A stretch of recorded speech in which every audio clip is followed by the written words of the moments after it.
Vamos ler aqui. Ficamos 1 Coríntios capítulo 6, versículo 6. Ficamos no versículo 6. É claro que existe, mas o que acontece é que um irmão em Cristo leva ao tribunal a sua queixa contra outro irmão e deixa que juízes pagãos julguem o caso. Lembra? Falamos na outra live sobre esse assunto, não vamos repetir. Está gravado nos vídeos. A nossa pastora Eliene Barbosa, minha amada e querida esposa, seja bem-vinda. A pastora Eliene, ela está publicando os vídeos, a live é gravada e automaticamente um vídeo é gravado. Então, tudo que você perdeu, aqui dessa exposição bíblica, você assiste no vídeo, canal da ADSUD, tem o canal da ADSUD, tem o canal do pastor Jamaci, tem o canal da pastora Eliene, tudo no YouTube, com essas preleções da live. Você assiste lá se você perdeu alguma coisa, tá bom? Se inscreva no canal, ativa o sininho, e Deus está usando a nossa pastora Eliene para publicar os vídeos no YouTube e está sendo uma bênção. Estamos aí a todo vapor, as nossas redes sociais estão a todo vapor. Graças ao Senhor Jesus Cristo, acordamos aí com essa praga do corona. Facebook a todo vapor,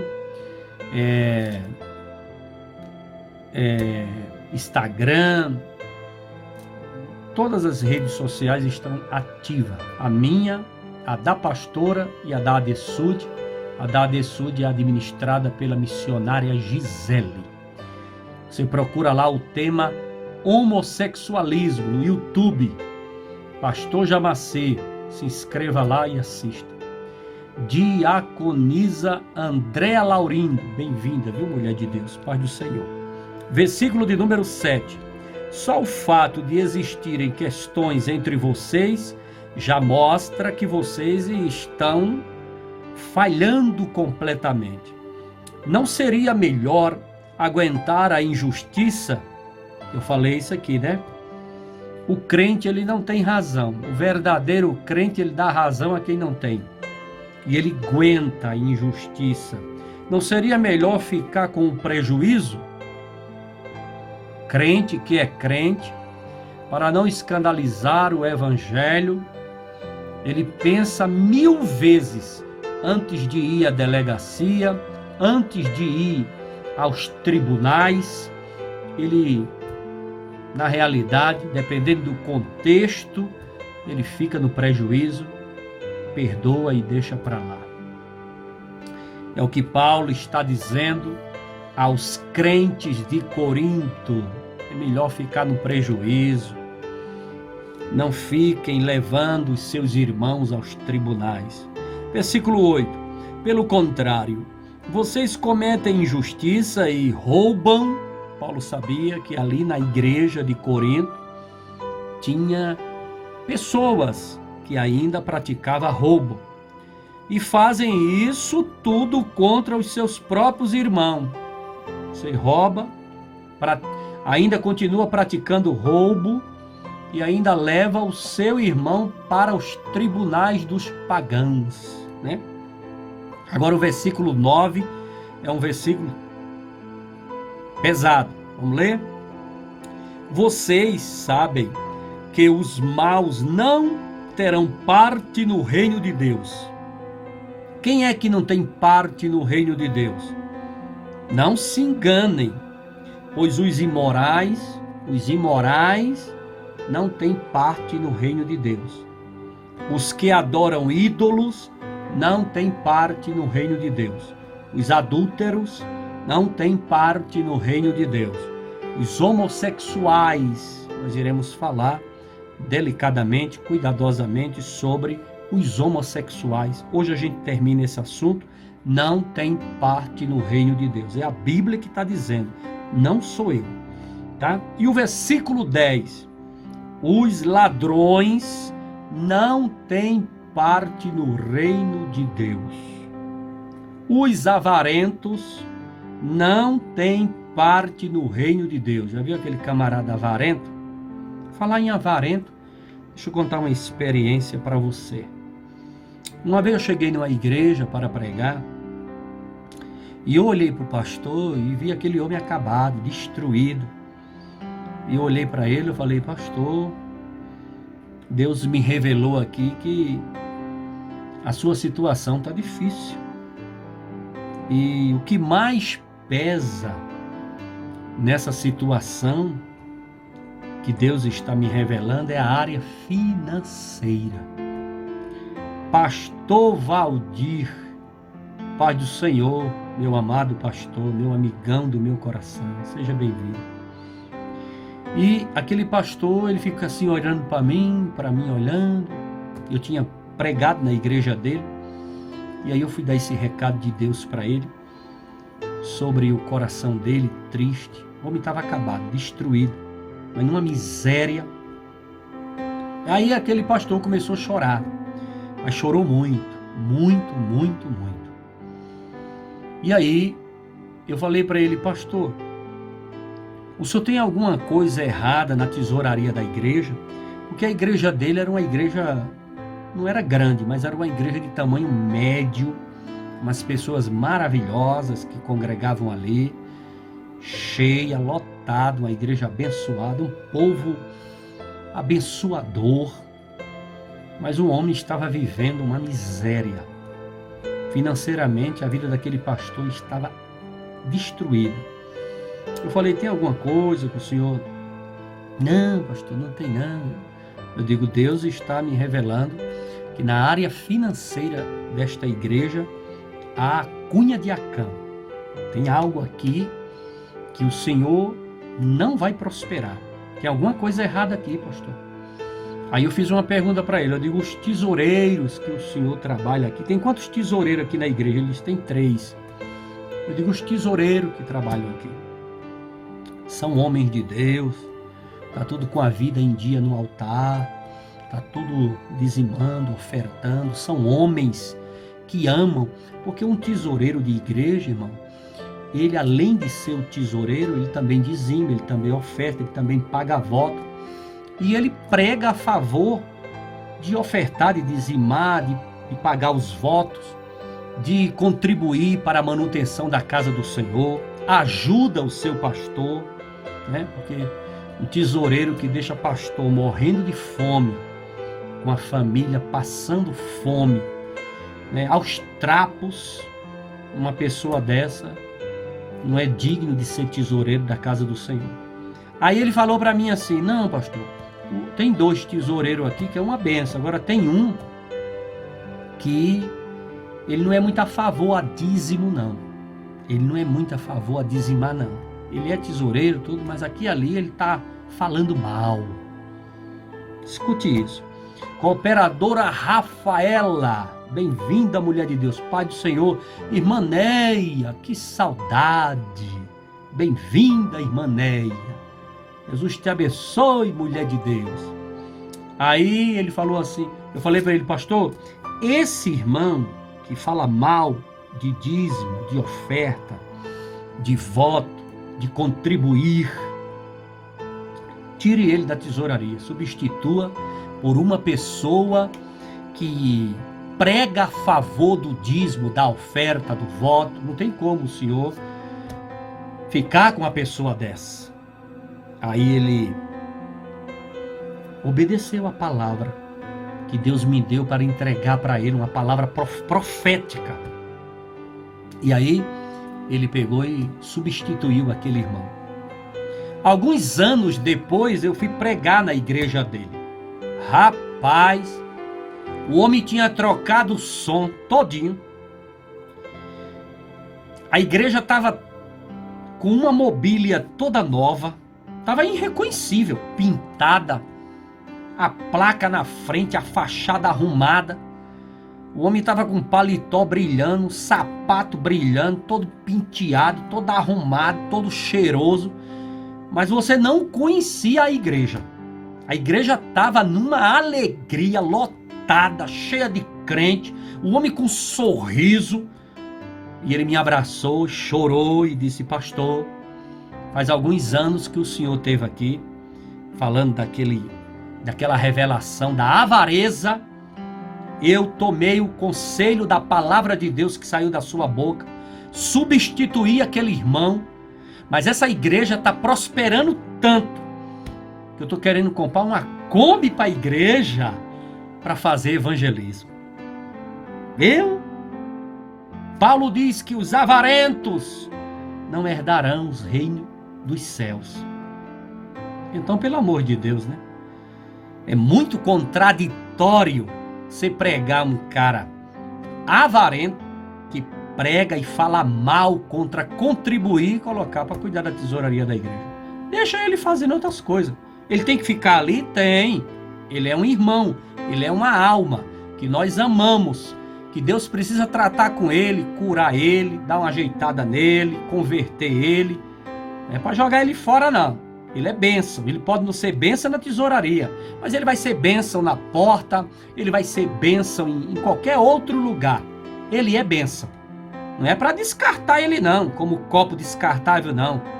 É para ficar com ele, trabalhar com ele, amar ele, perdoar ele e substituir na tesouraria, coloca um irmão mais animado, aquele irmão que tem mais fé para contribuir, para que a obra venha prosperar. Isso é só um exemplo para você saber como esses detalhes prejudicam o andamento da igreja. Então, Paulo diz: o avarento não vai para o céu, bêbado não vai para o céu. Paulo está dizendo aqui, viu? 1 Coríntios 6 e 10. Os caluniadores perdem o reino dos céus, e os assaltantes não terão parte no reino de Deus. Então Paulo cita aqui vários pecados que não têm parte no reino de Deus. Agora veja bem, na igreja de Corinto, tinha essas pessoas? Tinha.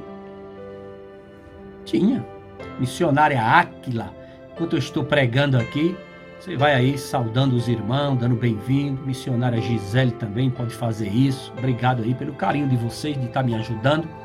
Às vezes eu estou ligado aqui num assunto e não tem como dar uma saudação aos queridos irmãos que estão aí adentrando a nossa live. Muito obrigado. Seja bem-vindo todos em o nome de Jesus, tá bom? Então, essas pessoas que estão congregando na igreja, a igreja é um hospital, né? Ela não é tribunal. Não é para a gente estar julgando nem expulsando alguém da igreja. Somos hospital e não tribunal. Todas as pessoas que adentram a casa de Deus sejam bem-vindas. O Senhor vai tratar com todas, o Senhor vai curar, o Senhor vai converter, o Senhor vai renovar, o Senhor vai fazer alguma coisa grande. Ah, mas eles estão ali cheios de falha, de defeito, de pecado, e o que é que tem? Jesus vai tratar, Jesus vai curar, Jesus vai converter. Irmãos, quem convence do pecado, da justiça e do juízo, não é o pastor. Quem convence do pecado, da justiça e do juízo, é o Espírito Santo, irmão. É o Espírito Santo que trabalha no coração de um, no coração de outro. Tem gente que quando aceita Jesus, automaticamente já tem uma transformação radical do dia para a noite. Já tem outros que precisam um tempo. A transformação é paulatinamente, é com cuidado, é com amor, é com carinho. Por isso que a igreja tem que aplicar muito a dosagem de perdão, aplicar muito a dosagem de compaixão, aplicar muito a dosagem de amor, de carinho. Não é para você expulsar da igreja, não. Se ele não serve na tesouraria, ele serve na bateria. Se não dá na bateria, ele vai para o som. Se não serve no som, ele serve para zelar a igreja. Se não serve para zelar, ele vai para a porta. Se não serve na porta, ele serve no altar. Se não serve no altar, ele serve na secretaria. Se não serve na secretaria, são muitos lugares para colocar o irmão, para colocar a irmã. Nunca descartar ninguém, nunca expulsar ninguém, nunca dizer fulano não serve, fulano não presta, fulano nunca vai dar certo. Vai sim, ele presta. Jesus pastoreou Pedro e você viu, olha lá a história de Pedro com Jesus. Ô Pedro atribulado, ô homem cheio de coisas. E Jesus trabalhou com ele até o fim. Jesus trabalhou com Judas Iscariotes até o fim. Jesus trabalhou com compaixão, com amor, com perdão, e foi até o fim. Quem destruiu a si mesmo foi o próprio Judas, não foi Jesus. A escolha foi dele, quem buscou foi ele, né? Pedro chorou amargamente, se arrependeu, se tornou um grande homem de Deus, o maior ganhador de almas do Novo Testamento. Ganhou mais almas do que Paulo, ganhou mais almas do que o Apolo, um dos maiores pregadores dos dias ali da igreja primitiva, né? Um dos maiores oradores. Apolo ganhou mais almas do que todos, o apóstolo São Pedro. Então tem jeito, sim, tem jeito. Paulo sabia que dentro da igreja de Corinto tinha esses irmãos atribulados, cheios de tribulação, mas Paulo estava apenas citando: irmão, esse pecado não dá certo, continuar pecando não dá certo, continuar pecando não dá certo. É o papel do pastor dizer que continuar pecando não dá certo, você tem que mudar de vida, você tem que renunciar ao pecado para ir para o céu, mas nunca descartar ninguém. Todo mundo tem jeito, porque todos foram projetados para ir para o céu. Francine Azobo, paz do Senhor, seja bem-vinda. Então, 1 Coríntios, capítulo 6, nós ficamos no versículo 11, daqui a pouco eu vou ler o 11, diz assim, vamos correr aqui, né? 1 Coríntios, capítulo 6, né? Nós encontramos neste capítulo Paulo enfatizando a fornicação, a traição contra a fraternidade cristã, que o grego chama de crime, né? Ir a juízo, crime. Os judeus não usavam tribunais pagãos, e sim o seu próprio tribunal, chamado de Bet Din, casa de juízo. O judeu não levava ninguém para tribunal pagão, não. Tão comum quanto a sinagoga, que era chamada de Bet Keneshet, né? Então eles tinham a sinagoga, os judeus, e tinham a casa de juízo, que era Bet Din, tá? Não eram os gregos, não eram os judeus que estavam levando os irmãos aos tribunais. Eram os gregos convertidos a Cristo Jesus, tá bom? Já os gregos gostavam de disputas e litígios. Paulo disse: vocês, crentes, serão os futuros juízes do destino final e os árbitros das questões eternas, e não são capazes de tomar decisões a respeito das questões rotineiras da vida. Veja isso, né? Paulo enfatiza: a arbitragem cristã é superior aos vereditos pagãos. Então não leve o seu irmão a juízo, né? Aos tribunais, ao crime. Ir a juízo, perdoe, tenha compaixão, esqueça e deixe isso para lá. Em nome de Jesus, somos crentes, né? Juízes pagãos usam decisões com detalhes técnicas, né? 1 Coríntios, capítulo 6, também enfatiza o uso da liberdade cristã. Deve benéfico. A liberdade está sujeita à autodisciplina. Então, toda liberdade cristã tem que ser benéfica. E essa liberdade cristã, ela tem que estar sujeita à autodisciplina, ok? Apetites sexuais desenfreados, Paulo também combate. Paulo sempre repete a sua pergunta favorita: não sabeis vós? Quando você escuta isso, a carta verdadeiramente foi escrita pelo apóstolo São Paulo. Não sabeis vós? Esta é uma pergunta retórica, né? Não precisa, né? O apóstolo Paulo enfatiza também o corpo. O corpo é sagrado e pertence ao Senhor. Todo pecado é um corte dos nossos laços espirituais com Deus. Um homem unido a uma meretriz é reduzido ao nível dela, tanto físico como espiritualmente. Foge da prostituição. O verbo aqui é um imperativo no presente. Foge, como José fugiu da mulher de Potifar. Outros pecados, como o assassinato, o roubo, são projeções ou abusos dos poderes do corpo. Mas a fornicação envolve o corpo como próprio centro. Lembra que nós falamos na live passada? Lembra? Pecados da carne e pecados da alma, do espírito, com E minúsculo. Tá tudo lá no YouTube já, tá? O tema é homossexualismo. Vivemos em uma época onde vemos o culto ao corpo. O corpo é mimado e idolatrado. O corpo é um templo onde, consagrando, torna-se morada do Espírito Santo, tá bom?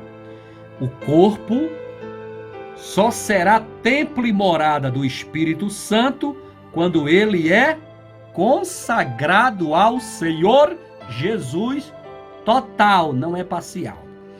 Jesus chamou também o corpo de templo. Lembra que Jesus chamou o corpo de templo? Derrubarei este templo e em 3 dias o edificarei. Lembra? Derribarei este templo e em 3 dias o edificarei. Jesus estava falando do corpo, do seu corpo. Então, o corpo do ser humano, versículo 11, Francine, estamos no versículo 11. O corpo, ele só é templo e morada do Espírito Santo quando ele é consagrado ao Senhor por total, tá bom? Versículo 11. Vamos ler agora o versículo 11. Alguns de vocês eram assim, mas foram lavados do pecado, separados para pertencer a Deus e aceitos por Ele, por meio do Senhor Jesus Cristo e pelo Espírito do nosso Deus. Versículo 12. Alguém vai dizer: eu posso fazer tudo o que quero. Pode sim, mas nem tudo é bom para você. Eu poderia dizer: posso fazer qualquer coisa, mas não vou deixar que nada me escravize. Cuidado, nada pode te escravizar. Cuidado, tá bom? Às vezes a pessoa, eu posso fazer tudo. Você pode fazer tudo, mas nem tudo te convém. Tome cuidado com isso. E o versículo 13. Outro vai dizer: o alimento existe para o estômago e o estômago existe para o alimento. Sim, mas Deus acabará com os dois. O nosso corpo não existe para praticar a imoralidade, mas para servir o Senhor Jesus. E o Senhor cuida do nosso corpo, né? Versículo 14. Pelo seu poder, Deus ressuscitou o Senhor e também nos ressuscitará a nós. Em outras palavras, Paulo está dizendo o seguinte, né? Porque os gregos, eles gostavam muito da glutonaria e do sexo livre. comer à vontade e sexo à vontade. Eu expliquei isso na live passada. Paulo está dizendo aqui, ó, o fato de comer, né? O ventre vai para a sepultura, tal, mas o nosso corpo, ele vai ressuscitar. Ele vai se tornar eterno, né? Vai ressuscitar no último dia. E nós temos que tratar o nosso corpo consagrando ao Senhor Jesus. Então, o que for de pecado, nós temos que ter muito cuidado. Nós não temos que pecar, nós não podemos pecar. Nós temos que sair fora do pecado para que o nosso corpo seja templo e morada do Espírito Santo e no último dia, quando ressuscitar para a glória, ressuscitar para entrar nas mansões celestiais e não ir para baixo, como diz lá em Provérbio, né? Versículo de número 15. Pelo seu poder, Deus ressuscitou o Senhor e também nos ressuscitará a nós. Esse é o 14. O 15. Será que vocês não sabem que o corpo de vocês faz parte do corpo de Cristo? Será que eu vou pegar uma parte do corpo de Cristo e fazer com que ela seja parte do corpo de uma prostituta? Olha a pergunta de Paulo. É claro que não. Versículo 16. Ou será que vocês não sabem que o homem que se une a uma prostituta se torna uma só pessoa com ela, uma só carne? As escrituras sagradas afirmam: os dois se tornarão uma só carne. Versículo 17. Porém, quem se une com o Senhor se torna espiritualmente uma só pessoa com Ele. Viu? Quem se une na prostituição torna-se uma só carne, contaminando tudo, todo o seu corpo por completo. Quem se une consagrando sua vida ao Senhor Jesus, se une com o Senhor Jesus em uma comunhão plena e total, e o seu corpo, a partir daí, passa a ser morada e templo do Espírito Santo. Ok? Então, o versículo de número 17, porém, quem se une com o Senhor se torna espiritualmente uma só pessoa com Ele. 18, fujam da imoralidade sexual. De novo, qualquer outro pecado que alguém comete não afeta o corpo. Lembra? Pecado da alma e pecado do corpo. Mas a pessoa que comete imoralidade sexual peca contra o seu próprio corpo.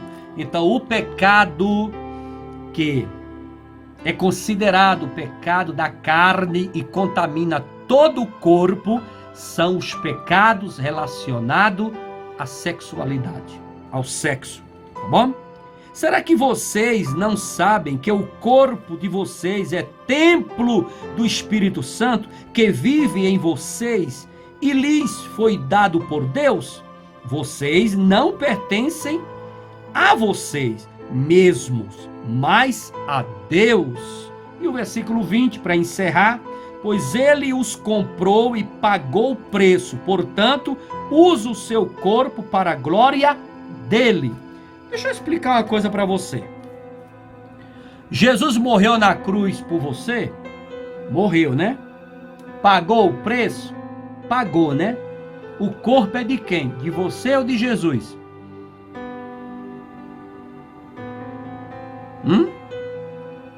Jesus morreu na cruz, pagou o preço